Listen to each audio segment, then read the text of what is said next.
So we've arrived at Elvin Jones. Yeah, man. It's like we waited almost too long, but Man, right. you gotta save something. You gotta save some of these titans. You can't do them all at once. right. Elvin And this Ray. is actually 10 plus 1 reasons to love Elvin Jones, because Tom, you threw in an early session. I think we should just go right away into Yeah. this sucker. Yes, let's do it. So, Elvin was, of course, from Pontiac, Michigan, right outside Detroit, and the early part of his career was in Detroit, playing at classic clubs like the Bluebird Lounge, among many others. And he made his first records were made in Detroit. I think the first session he did was in 1952 with Kenny Burrell. This is also from 1952. This is just sort of a fun record to listen to. So this features Thad Jones and Billy Mitchell. I believe it's Billy Mitchell's record, the great Detroit tenor player. I believe Terry Pollard is playing piano. And the singer, who is billed as Sonny Wilson, is actually a young Jackie Wilson, who sang Lonely Teardrops and Reed Petite. So yeah, it's just a blues, but we'll take a listen to it. All right, this is going to be the most polyrhythmic stuff ever. Here we go.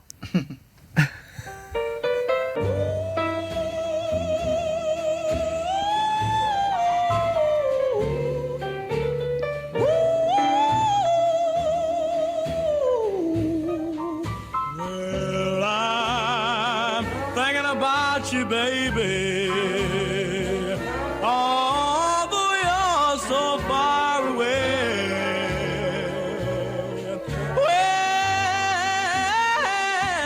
Well, thinking about you, baby. Although you're so far away. Well, I hope you'll understand it, baby. Some of these are rainy days. Well, So it's just kind of a classic early rhythm and blues record, and he's just playing a slow shuffle and, making it happen. But he comes out of that tradition, of Black American music. And, people, we all love to talk about all of his innovations, of course, which are, amazing. But, he was a very good drummer. He could take care of business with all kind of different bands, from a young age. And he was also he played timpani when he was in the Army, So he was he's a lot more sort of schooled than some people might think, even though he was so unique and, unorthodox in many ways. He was also, he was a pretty studied drummer. Was he the youngest in his family? Was he yes. the baby? So, so who was all his musical siblings? Hank, the great Yes. Hank Jones on piano, and Thad Jones, the trumpet and cornet player. And, I mean, it's kind of amazing that, all three of them are very essential to jazz. Yeah. Hank is like the dean of jazz pianists, and modern big band music would not be what it is without Thad. It just wouldn't, So it's kind of amazing that all three of them made these incredible contributions to the And they're music. all really different, Very different. And there's only a handful of records that all three of them are on together, which is they're kind of fun to hear. So I didn't choose any of those for this. What year was that again? 1952. 1952. So what was happening in jazz music in 1952? Well, Bird? that was sort of a little slightly in between period between sort of bebop and hard bop, between cool and avant-garde. All these titles are, in some ways sort of silly, but the early 50s is interesting, because by that time, Charlie Parker had totally influenced everybody. Right. But there was also people like Lenny Tristano, who we talked about in the other episode. The whole idea of cool jazz was starting to form, and then you had the beginning of third stream, like the Modern Jazz Quartet, and then you had the early rhythm and blues, which started really in the 40s, but by the early 50s, that was a huge part of the Black American music market. By that time, it had sort of begun to overtake jazz a little bit as far as record sales go. It's cool to hear his roots, and it reminded me of that documentary, The Different Drummer, is that what Yeah. it's called? Yeah. Where he goes back to his church and is like, oh, Yeah. that's where all of it comes from. Oh, yeah, Just absolutely. you can see it all. So, with that in mind, did any of us pick anything from his early jazz era? Oh, yeah. So maybe we should go there before we Go start getting sounds into the like- wild stuff. Sure. Yeah. Yeah. So We can which kind of one? go chronologically. That's cool. So let's do Naptown, USA. Got it. J.J. Johnson. So, to my knowledge, Elvin moved to New York in the late spring or early summer of 1955. The first record he made in New York, to my knowledge, is that very interesting record date on Debut with Miles and Britt Woodman and Teddy Charles and Mingus, where they do Alone Together and Nature Boy. It's very interesting. I was going to choose something off that, but the drums are not recorded great on it. So I chose this instead. So in the summer of 1956, Elvin joined the great trombonist J.J. Johnson's quintet, which was a really great band. He was with them for a little over a year. I think he left in the fall of '57, I think. And just great swinging straight ahead sort of bebop type stuff. The reason I picked this, we're going to hear the 8-bar exchanges. This is rhythm changes, I believe. Naptown, USA, JJ's tune, written for his hometown of Indianapolis. And let's listen to it, and then we'll kind of talk about what he's doing. All right, here we go.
No toms. That was all snare drum, wasn't it? Yeah, Sorry, it's not rhythm changes. My fault. that's all good. My age is. Sorry, man. Turned into an old guy. So for me, it's interesting to hear. I love these early JJ records. He's on several, and they're great records. It's a great band, and to me, that's obviously Elvin, but his style, his mature style, is not there yet. Yeah. You can sort of hear him playing a lot of the jazz drumming language, or at least some of it. He's doing it in his own way. I mean, that Yeah. cymbal beat, and you can sort of hear that his phrasing is starting to. Yeah, it's to happen. the beginning of it, kind of. Yeah. So it's interesting because for me, listening to his evolution is really fun. Listening to these records, listening to like Sonny Rollins at the Vanguard from the fall of '57. That's sort of like when it's getting closer, and then you hear like the Coltrane at the Vanguard in November of '61, and it's like that's sort of when it's sort of like there's the whole picture. So it's he's swinging, and it's great cymbal beat, and What year was that again? July of '56. And then when was the first one? 52. So 5 years. Interesting. Yeah, roughly 4 maybe. 4 years. 4 and change. And then 4 years later from that, he's Elvin Jones that we. pretty much. Yeah. That's Yeah. pretty remarkable. It is. But it's sort of cool. I love hearing that development. It's really interesting and informative, just as a drummer, to hear how somebody kind of figures their thing out. The Sonny Rollins at the Vanguard is really fun. I didn't pick anything off that. Same, yeah, I love that one. But that, if those of you who might be checking this out, if you're new to Elvin, check that out, because it's almost, to my mind, on that record, his style is at about 85% developed. It's really interesting, really interesting. I wonder what, because he talks about in that documentary how like he got a reputation for being hard to play with. I didn't hear any of that in this. So when did that become like a thing? That's a good question. I don't know. I don't know. I mean, I think. I mean, who knows? I guess maybe that. My guess is probably as he started Really developing that style that we Yeah. know is Elvin, you know, we associate with Train and all the other stuff. I mean, I don't know, man. A lot of stuff even later, like I don't think he sounds like he'd be hard to play with. Yeah. I mean, I understand why somebody might think that they hear all the solo vocabulary and all the stuff that we associate with Elvin, but I always think it feels good. Mm-hmm. Totally. You know? Yeah, I'm not sure who. I mean, it's so inspiring. How can you not be excited when you hear that? I mean, I could see maybe like it's too strong of a voice for somebody's idea what their music is. Like maybe they want something to just to be part of the band and not totally, and not yeah. be like this statement. I totally Because understand Elvin that. definitely has a. Oh yeah. It's like here it is. You know, this is what I do. He has a very strong musical personality. Yeah. There's what I'm sure you guys have seen it. He's sitting in with the Ellington band or something. Oh yeah. I don't think I've seen that. And it's Two drummers. Yeah, Sam's in the band, right? It's not Sam. It's not Sam. It's not. No, I'm pretty sure it's can't not. remember, but it's a very very interesting video. You haven't seen that? No. Oh man. I will. Though. It's like very Elvin's interesting. the guest drummer, and Yeah. it's like what is happening? Like I wouldn't even say it's good. It's not even close to good. It's like it's what is very it's weird. Yeah, interesting. Yeah. I could see that getting him a reputation. Like, whoa, what just happened? Yeah. But I love it. So, should we keep going in order, or do we Do jump? you have more early stuff? Yeah. I have one more. I Okay, think. what's the next? Let's do Verdandi. Okay. So, this kind of is a good. When this in the summer of '57, JJ's group did a European tour, and while they were over there, the rhythm section in that group, which was Tommy Flanagan, Wilbur Little on bass, and Elvin, they made a trio record called Overseas. And it's a great trio record. This is sort of when people talk about, the few people that talk about Elvin's brush playing, when they talk about it, this is one of the records. And so this was sort of a drum feature. And it would be for Tommy Flanagan's trio kind of for the rest of his career. The tune is called Verdandi, which I'm not exactly sure what it's named for. There was a Hotel Verdandi in Oslo, but it's a term that means something. I'm not sure. But anyway, it's Elvin playing brushes, and we're going to hear the head into the piano solo. There's a few little exchanges, but check it out and talk about it.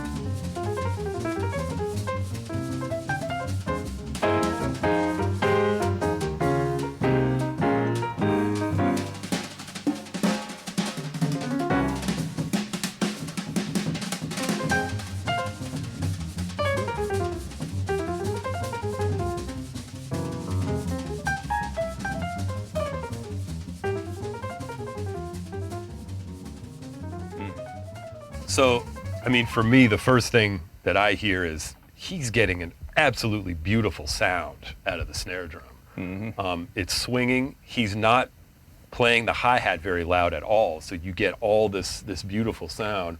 And in those little exchanges during the melody, you can hear how good his hands are. I mean, to play brushes at that tempo with that clarity, it's like, I mean, I could tell you, I've been trying to do that for 30 years. And it's so hard. I send Throck text messages all the time that just say brushes are hard. Because they are. So, I mean, to me, that's a window into just how good of a player he was as far as his hands go. Because to get that kind of sound with brushes, you got to have some really good hands. Plus, it swings, and the ideas are really cool. Yeah, really great. You can definitely hear, like, Max's influence, tap, tap, I mean, that's all just bebop, beautiful bebop language, I used to play this CD like every day, Really? just trying to figure it out. Yeah. And I realized that he digs in pretty hard when he's swishing. Like for me to match his sound, it's like you got to dig in a little bit more. It's not like a delicate swish. Yeah, I wish, I hear what you're hearing, and I don't disagree with it. I wish I could go back and watch him like play like that, because it would be so fascinating to see how much is he really digging into the head. I mean, he was playing a calfskin head most likely, which for brushes are like the greatest, you know.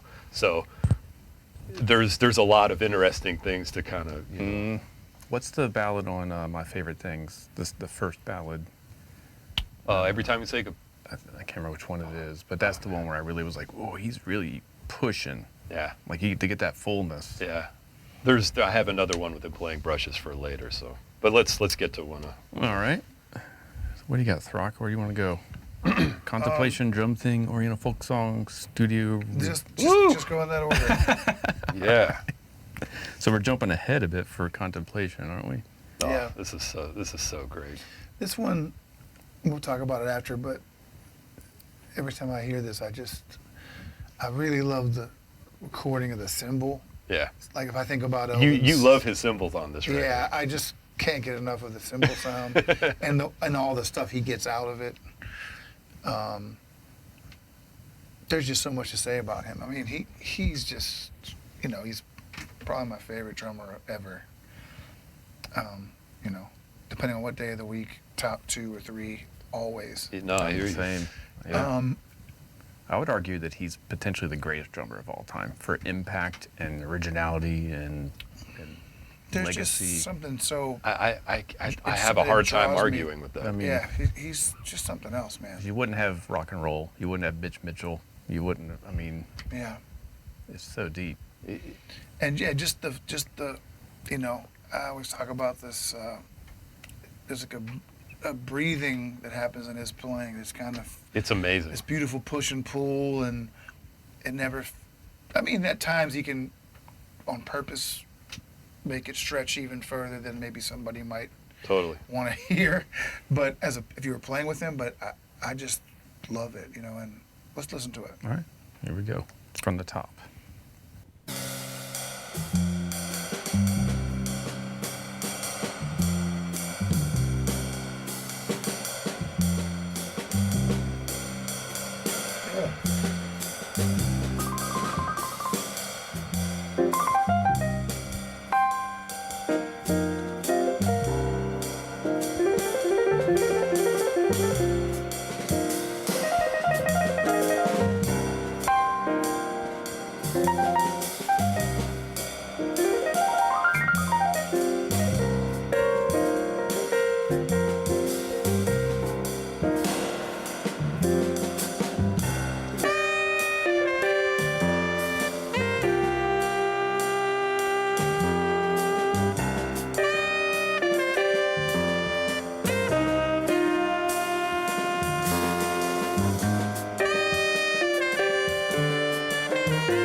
Good gracious. Yeah. Like I'm hearing that for the first time too. The way him and McCoy play together. It's That such, bass line is so. it's such beautifully just regal, Yeah. gorgeous music. You It's know what I mean? so- I mean, It's so amazing. and it's not contrived. It's so like honest. Like there's no like we're trying to be cool here. There's Yeah. none of that. It's just like this offering, Mm. you know. It's so heavy, wonderful. heavy. Now, where does that fall in the Coltrane timeline? Towards the end, Okay. towards the end. So by that point, him and McCoy are completely in Oh, each yeah, other's back pockets. absolutely. Just unreal how he can play those lines and also keep that bass line locked with Ron Carter, and Elvin's doing his thing over top of him. And when Like, what? McCoy plays those notes, that's just like God, just like opening up the, you know, it's so beautiful, man. Sorry. No, it's amazing. I mean, that music is, it's, and yeah, the way his. It's like he unlocks, like, there's these rates of subdivisions that exists. Yep. There's like 16th notes, there's 8th notes, there's triplets. And somehow it's like Elvin has like more rates that aren't necessarily mathematical. Yes. And it's like he's found a way to, in the way he pushes and pulls, find ways to just play with time. That's such a huge thing I like about a lot of drummers that I love. Steve Gadd does that in a different way. Mm-hmm. Blakey does that. I mean, everybody. I mean, Steve Jordan does that. Elvin does that. It just, I don't know why that affects me so much as a player. Like hearing people just, I think it's like partially maybe the control the drummer has over rhythm, and you can say, nah, like we're gonna be patient with this, or we're gonna make this a little more urgent, and I can enjoy that in people's playing. I agree. I think there's personality in that. There's totally personality, but I think a lot of what you're talking about is the power of rhythm, and when you manipulate it, that can have this emotional effect on people. And I think too, like, this might not even relate, but like, and I'm, we all have our strengths and our giant holes of stuff we haven't checked out. But I'm just thankful that when I hear music, I mean, we all have our tendencies of what we were drawn to and what we're not drawn to. And the grid is fine, and I do tons of grid playing and playing on with even subdivisions and things like that. And I'm not trying to over-explain, but some music, jazz music, is like this. When I hear like stuff out of like African traditions where there's hand drumming and voice, like I've always been drawn to the sound of that, and to me it's the unfamiliar nature of, like, I don't know what that is, but I know when I hear it, I get excited about it. Yeah. And I don't even want to speculate on how these all tie together. But all that exists in this music to me, in like, in Train's music and Elvin playing. There's a little bit of like when I was a kid hearing it, it's like, man, what are they doing? It's like do you know what I'm saying? It's like hearing a new language. You're like, man, I want to figure out Absolutely what that is, and that's still a huge thing with me with playing is trying to embrace maybe not being afraid to try things that might be a little odd, and trying to see what you can figure out. That might sound like bullshit. No, I think that's real. Anyway, all of that. I mean, yeah, all of that. Yeah, here at Afro-Cuban drumming, it's like, what is happening? There's that rip between triplets and sixteenths, and even within that, it's kind of like, what is this formula? What is happening? And sometimes I like we're talking more traditional kind of hand drumming and stuff like that, whether it's Cuban music or like stuff like more African, like I almost don't want to know too much in a way, because it keeps the mystery more exciting for me. I always felt that way about Vinny. Yeah. I didn't want to know what he's doing. It's so overwhelmingly foreign and cool. Wow, that's interesting. The band leader and alto saxophone is Steve Coleman. Yeah. He's someone for me, like, I listen to a lot of his music, and it's like, I almost don't want to know too much. Yeah. No, I totally get that. I like being like, man, I don't know what's going on, but you can kind of find some things you can relate to, and I could probably figure out a way to play with it. But I don't want to. I like the mystery in it. There's something about not analyzing things. And I think when you're a player, you're trying to learn. But I think for me, like just hearing that clip, I mean, when Joe Henderson comes in with that melody, it's just like, it's and I just want to feel that, because that makes my life better. You know what I mean? Yeah. And I don't want to be thinking like, ooh, he started on the E flat and then he played the tri. It's like, come on, man, it's music. Enjoy it. There's a place for analysis. Yeah. I'm not saying it's a bad thing, but I think at the end, silly phrase, but at the end of the day, it's music. It's supposed to affect you emotionally, and you know what I mean? And this stuff is certainly all that. I think Elvin's another one where you transcribe it and it's like, cool, triplets and a couple sixteenths. Yeah. Like all that brush stuff. I mean, you transcribe it, it's like simple rhythms. It's like Alfred. But you can't transcribe what he's doing, No. though. And that's what makes it so awesome. That's that mystery. Yeah. You listen to it and you go, okay, he's doing this, but it just, like all great art, it just is what it is. Yeah. Yeah. A million ways to play a triplet, right? Oh, well, he found them. He found most of them. That's what I'm saying. Elvin's got like, infinite variations of the triplet. Of a triplet. Totally does. In his Absolutely. own way.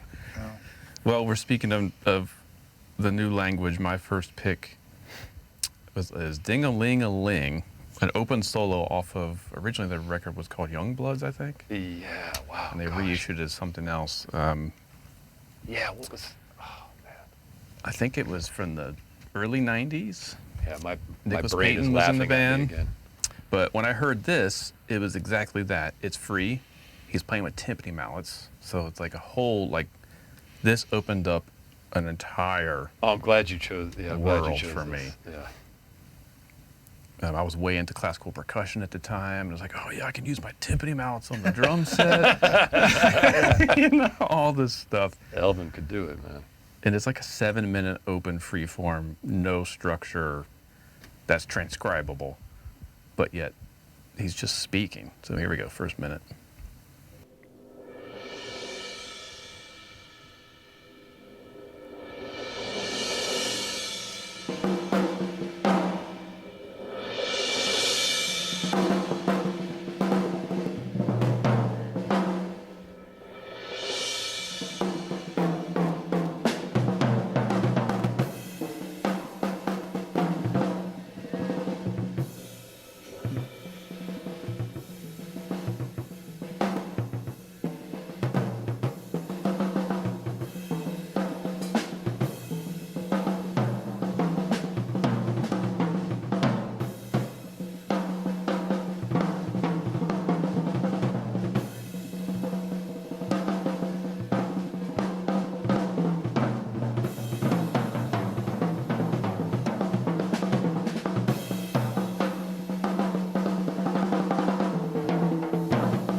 That was a minute and a half, and it felt like it went by in a second to me. Like I Yeah. could listen to that all That was amazing. day. That was a minute and a half. Yeah, it's unbelievably amazing, and this is silly, but I love that the snares are on. I was thinking the same thing. Like 99 out of 100 drummers, or 999 out of 1,000, you play with mallets, you're going to turn the snares off. I love that. Yeah. There's a tune that I picked off of a Joe Lovano record. There's a tune on that album. Trio Fascination. Yeah. I almost picked one from that. I'm glad you And did. there's a tune on that record where he's playing mallets, Yeah. and the snares are on. Yeah. And I always think like, oh, he probably just forgot to turn the snares off. As soon as I hear this, I'm like, no, he's just leaving them on and playing the snares on. Now here, Which is kind of amazing. It is amazing. Now here's a funny thing. If those of you out here who are into Elvin, listen to Dance Cadaverous from Speak No Wait. Evil. If you listen to that, he starts out "Pa-da-da," and he hits the snare, and the snares are off, and you hear him go, "Ah," and he turns the snares off. I was literally going to say the exact same thing. You could hear him go, "Zit." Yep. But you hear him go like, "Ah," like, Yeah. and that, I mean, God, that tune. Oh my gosh. Sorry, I'm getting off topic, but anyway. Yeah, I love the You fact know, that he left them. There's I had a guy recently who's come out to see me play. So if he hears this, I won't say your name, but I apologize. He's a nice cat, and I haven't heard him play drums yet, but he's showed up at some gigs I've played out of town, and occasionally he'll ask me about something, and recently I spoke with him on the phone, and he was like, well, what's so great about Elvin? I mean, he might not have said that exactly. What is it? Why do you like it so much? And I'm just like, what is there not to like? And I think sometimes if you come from a different thing, and I'm not saying this is where this cat comes from, but if you come from hearing pop and rock and and modern country and or even fusion or whatever, and you've never heard that, like the mallets and the the organic nature of that.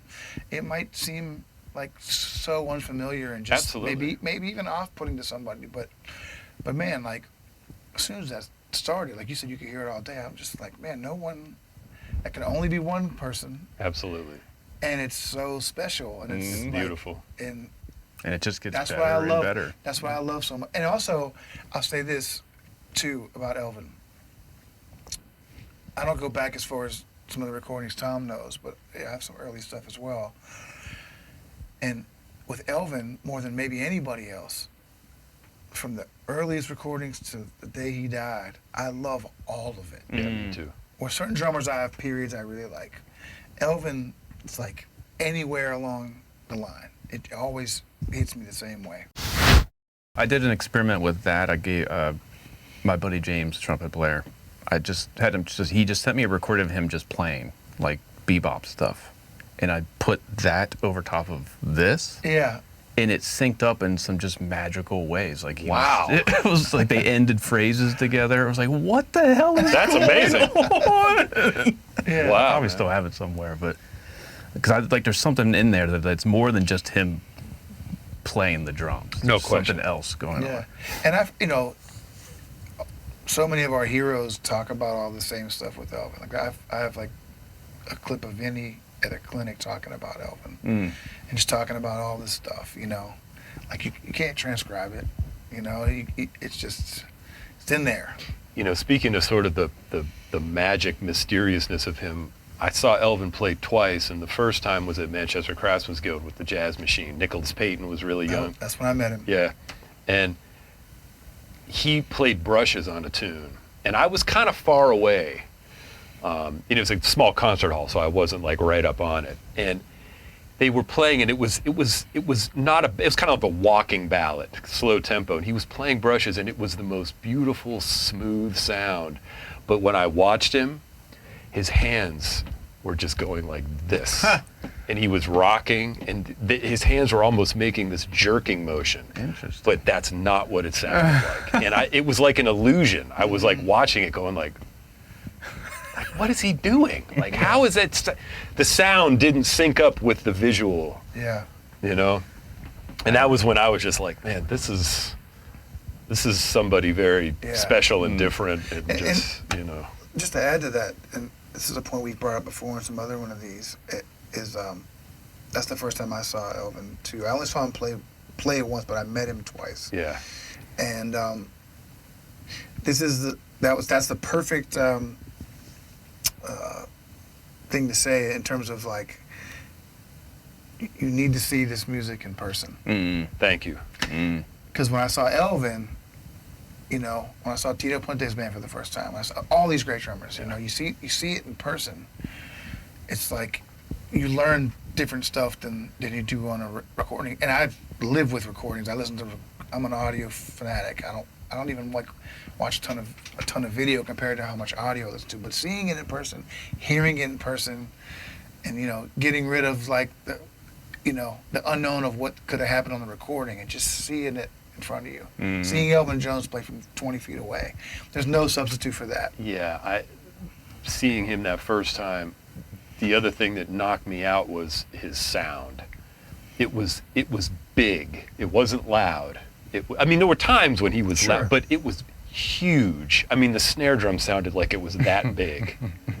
And I remember watching him when he was playing with sticks, and there were times where he would throw his left hand into the snare drum, and it wasn't like it was just this huge sound. And that was the first time that I really realized how important your sound is. Because so often as drummers, it's like, I got to play something slick.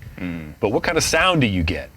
And that to me was like, gosh, like, it was amazing. And that's goes along exactly with what you just said. Is like, you need to experience how someone fills a room with sound. Yeah. You can't get that from a TikTok video. You can't even get it from a good record. You can get an idea, but it's not the same.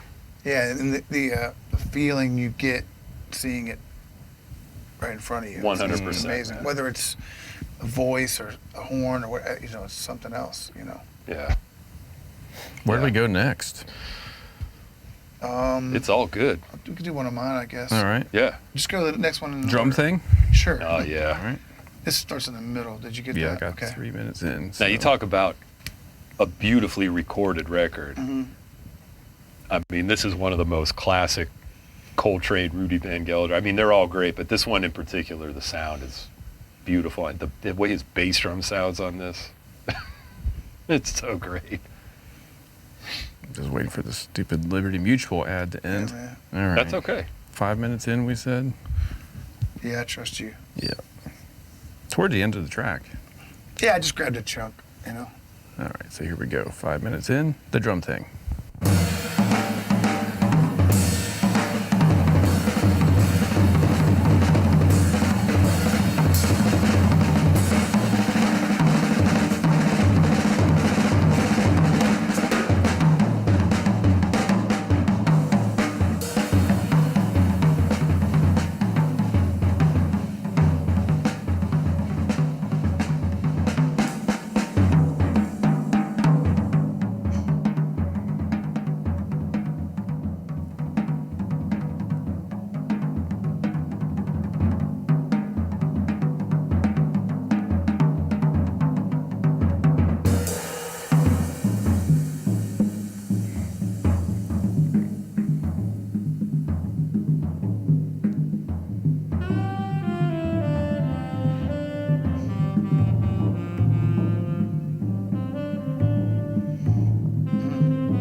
That is deep, dude. I mean, that's, you know, Yeah. It's the heaviest stuff ever. that's, if I had to pick a favorite record with this group, Crescent would be my pick. I love all of them, Yeah. but there's something very special about that record. I always say that with this quartet, I don't let myself listen to it too much because it's all I want to. It's the only thing I want to listen to. I hear you. You know, I'm just like I'll you know. So I just save it for when I really need it. You know, but even just there, like as soon as Train started playing, it's like what's happening to me right now? You're just taken away. Yeah, it's you know? transformative. You know, if you, for those who, you know, might be kind of new to this music, if you really want to hear how great those four guys played, I mean, you can listen to any of it. But one of my favorite things is from that record, Wise One, because there's this beautiful rubato intro, and then they go into that beautiful slow Afro-Cuban thing, which nobody could do that like Elvin. But the way they get into it, they basically all just sort of find it together. And it's the most beautiful four musicians find, you know what I mean? Yeah. Nobody counted it off, nobody set it up. They all just kind of, it just sort of does this, and all of a sudden it's just like, you're just in this groove that's just like, it's like the world is rotating on it, you know? It's so beautiful. Now, how many years did this band work, this quartet? With Jimmy Garrison, Not that long. I mean, basically, I would say maybe 3 or 4 years total. Because by 65, that's when it started to kind of Train started to go a little different direction. So it really wasn't that long. That they Lightning in a bottle. I mean, goodness. Couldn't have been a more perfect band. Yeah. And those guys toured the country in a station wagon. That's crazy. They were not flying first class. Yeah. They were staying in motels, not hotels. Can you imagine the conversations between like Kansas City and wherever they were going? You know, if you ever, those of you who are watching, if you ever get to Pittsburgh and you ever see, we have a wonderful tenor saxophonist here, an elder named Lou Staloot. He has an amazing story about being on the road with a group in the 60s that he was playing with, and they were staying in the same hotel as Coltrane. Oh my gosh. So if you ever meet Lou Staloot, ask him about it. Yeah. Shoot, the drum thing. I feel like I don't want to listen anymore. Yeah. That did it. That Yeah. kind of did it. Yeah, we could stop there and we'd be good. It hits on so much for me. Like, I love solo percussion music, like chamber percussion music, and that taps right into that. It sounds like Xenakis or something to me. Oh, Iana So Xenakis, good. yeah. Yeah, bro. it's so good. Where do we go? Let's do one of Tom's. Did you have another one, Mike, or no? I have one more. Let's do yours. You Yeah, want to let's do do my? yours. This is a total palate cleanser. This Yeah. is Elvin doing fusion music. Oh, cool. Thorn of a White Rose. Oh, wow. From, What year was this from? You know what? I don't have it written down. That's okay. That's all right. Let's check it out. It's Jan Hammer, so whenever he came onto the scene. This is Elvin Jones is On the Mountain is the record. Yeah. This to me, when I heard this is a recent discovery for me, and it was like, oh, this is what everyone right now is doing. This is the Thundercat. This is the Oh, wow. Justin Yeah. Brown. They're all listening to these records.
It just cycles like 5 more times. It's killing me. That's so I great. listened to this for a long time. I used to check this out a bunch. It's so good, man.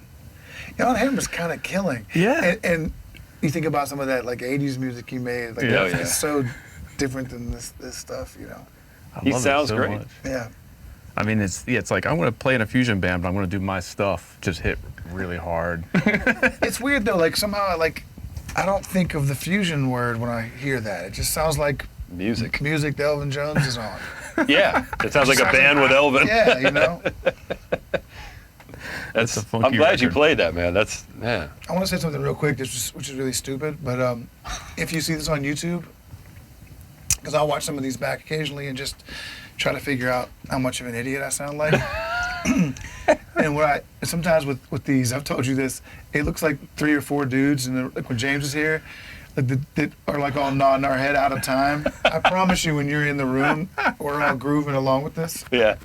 But I think sometimes there's like a little bit of a Yeah. It lag or should be something. synced up this time. And then we're like all bobbing our heads like off beats. Yeah. And if you're watching, you're like, These are guys, drummers? What are these they guys doing? Are terrible. So I'm just sticking up for us. We're all grooving in the room. We're all in there. I think man. with Elvin, you could pick your own pulse, though. Yeah. He certainly had his own pulse, man. Wow. How many more we got here? I have 2 more. And then Do I have one more? I think. there's Redhead. Oh yeah, let's do that one. Okay. So this is kind of an off the beaten path record. This is from 1957, so this is back sort of when he was still developing. But I chose this because this record was made, I think, a week before the Sonny Rollins at the Vanguard. Okay. If you've not heard Sonny Rollins at the Vanguard, it's a classic record, but the sound is interesting on there. You know, some of it sounds a little distorted at times. It has a vibe. It's great. You should check it out if you're not familiar. But this one, this was recorded at Rudy Van Gelder's Hackensack studio. So this is a date with the alto saxophonist Sonny Red. And we're going to hear them trading 6-bar phrases on a blues. And so this is sort of another window into his style development. So check this out.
so there again, it's like he's a little bit closer. You know, you can hear a lot more of his personality in it. You know, plus it's great. You know, like there's a couple times where he's stretching the time just a little bit. You know.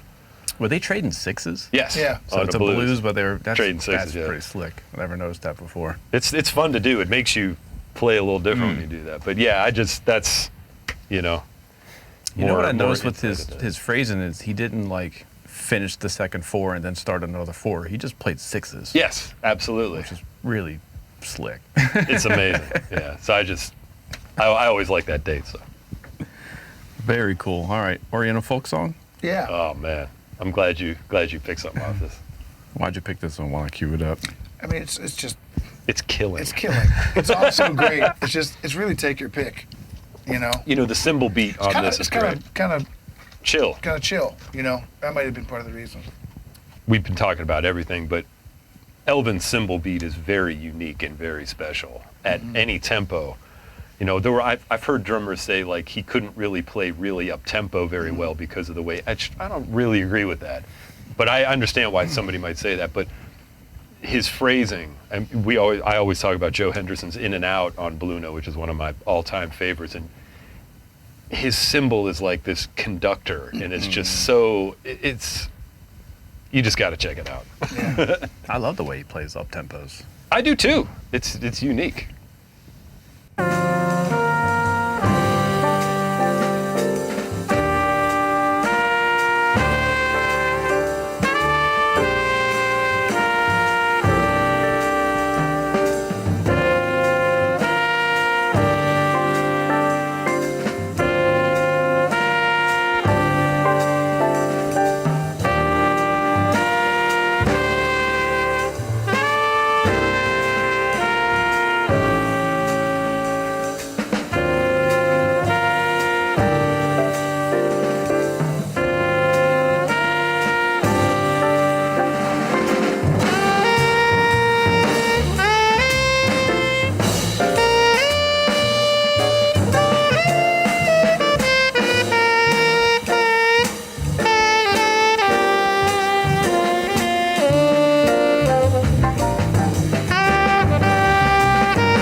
You don't need to say anything. If you're not a fan of jazz music, come on. It's so wide. Oh, no. You know, like again, it's like there's extra time to.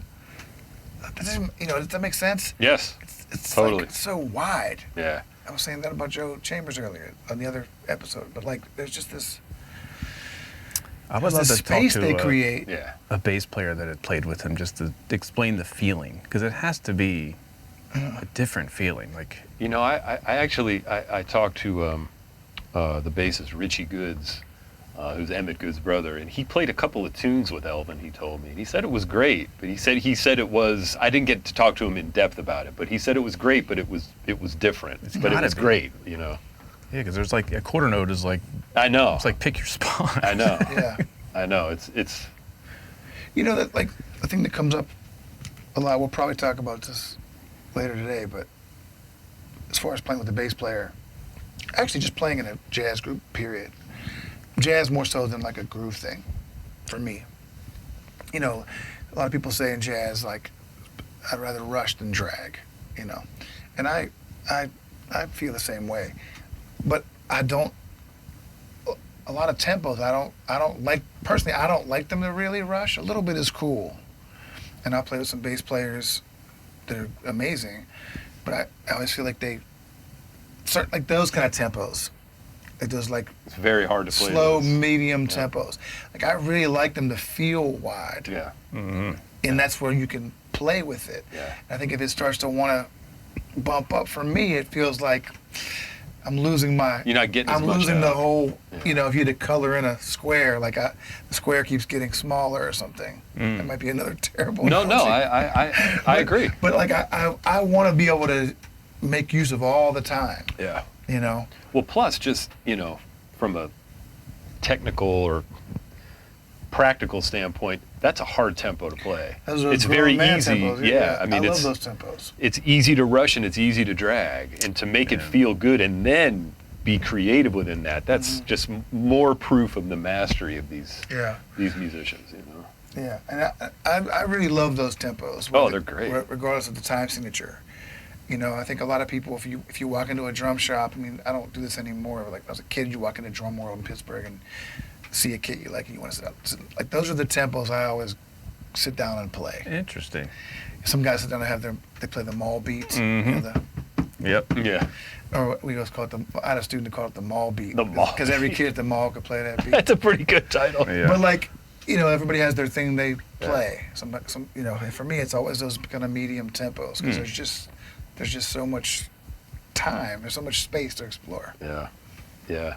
I do that when I try cymbals, like, people like bell, they're and I just want ding. Yeah. Let me hear what that stick sounds like on it. Yeah. I just bang. I just want to hear what it's, Yeah. and I think that's similar to what you were talking about. You want to see how the drums are what the tone is going to be like, and different volume, different dynamics and stuff. For sure.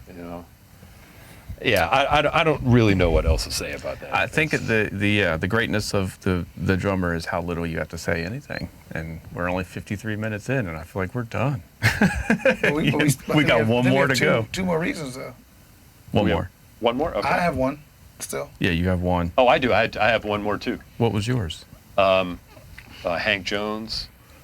I was hoping you were going to pick this record. I almost picked it off. Upon Reflection, Thad's Pad. Thad. Oh, okay. All right. So This is a great who's going record. first then? Blood Tonic. Yeah, do these. Okay. Do this. So this comes from a favorite record of mine. This was recorded, I believe, in February of '93. This is a Hank Jones date called Upon Reflection, where they play all of Thad's music.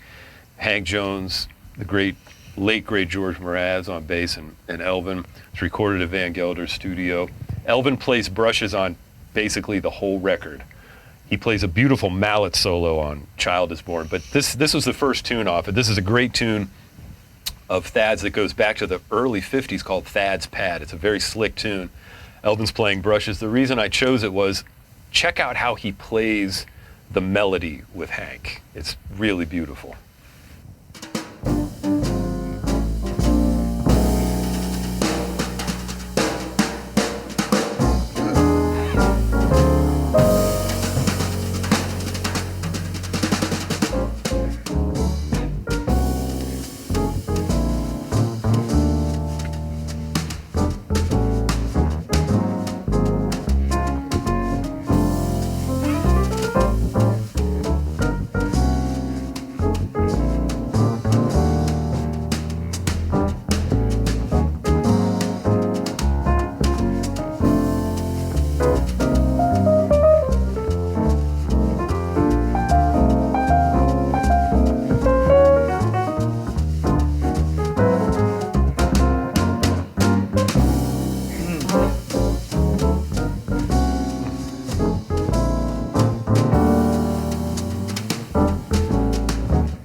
I mean, there's so much skill and beauty in the way he's playing that.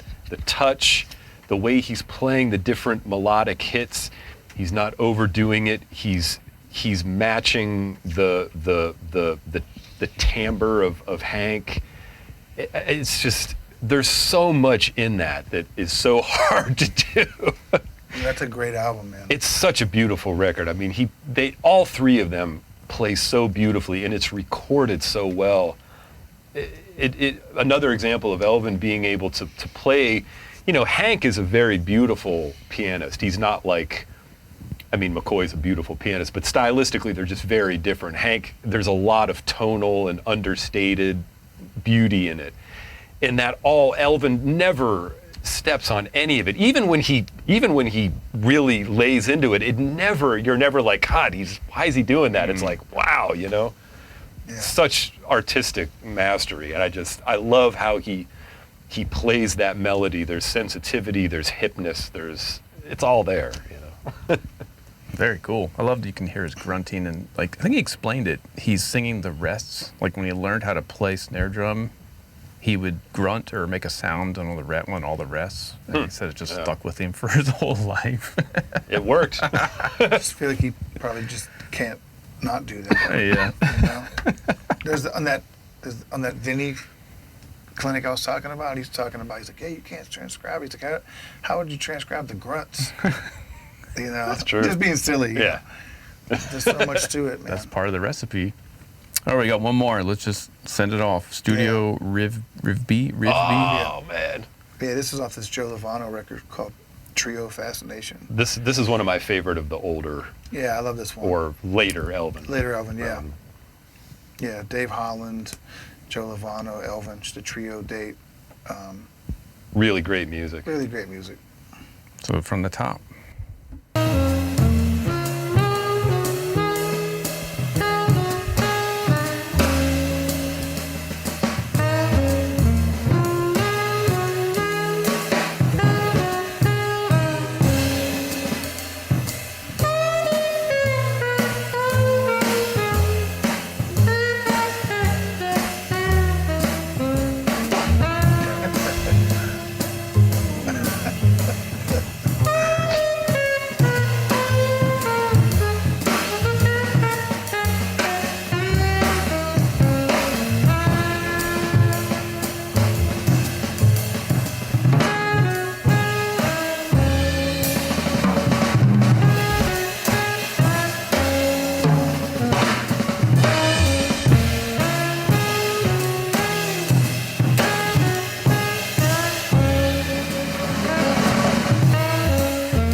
In there. I mean, that couldn't be anybody else, man. Yeah. That reminds me, I always thought of Elvin as being not on a timeline, as just a sound. Like that just constantly morphing and bubbling and sizzling. It's not like start and finish. It's just, here's Elvin, and he does it for a finite amount of time. Yeah. It's so fascinating, because that was just like a volcano just throwing some things out every once in a while. Yeah.